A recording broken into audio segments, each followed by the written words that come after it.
हमारा ब्रह्मांड कितना बड़ा है ये किसी को नहीं पता।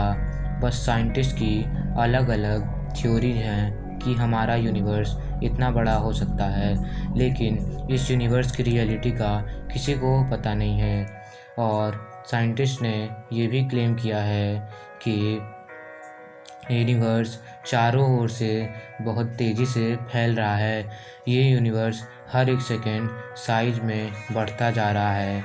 तो ये जानने के लिए कि आखिर जिस यूनिवर्स में अरबों तारे, सौरमंडल, प्लैनेट्स, उल्कापिंड और वह गैलेक्सी जिसके अंदर हमारा सोलर सिस्टम है और हमारी पृथ्वी जहाँ से आप मेरी ये वीडियो देख रहे हो, आखिर उसकी शुरुआत कैसे हुई। So hey guys, welcome to our channel universe reality.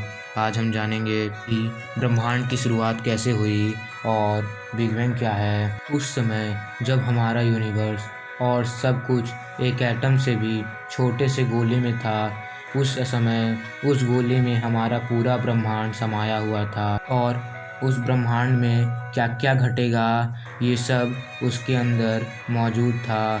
उस परमाणु से भी छोटे गोले के अंदर जिसमें हमारा ब्रह्मांड है, उसमें समय का कोई अस्तित्व ही नहीं है।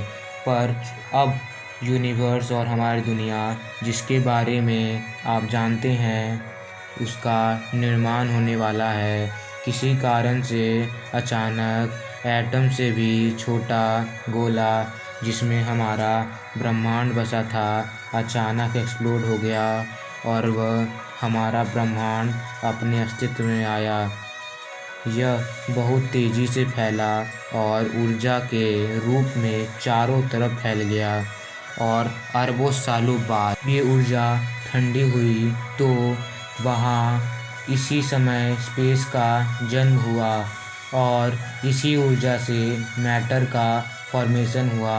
अरबों छोटे छोटे पार्टिकल्स के रूप में उसी समय एनर्जी, क्वार्क्स, इलेक्ट्रॉन्स, प्रोटॉन्स और न्यूट्रॉन्स का फॉर्मेशन हुआ और उस समय दो तरह के पार्टिकल्स का जन्म हुआ। पहला मैटर, जिससे ये यूनिवर्स, गैलेक्सी, स्टार्स, हम और आप बने हैं, और दूसरा anti matter. Anti matter matter का विपरीत रूप है, इसलिए जब वो आपस में मिलते थे या टकराते थे तो एक भयानक विस्फोट होता था और ये ऐसा ही चलता था। लेकिन कुछ समय बाद एंटी मैटर और मैटर ख़त्म हो गए।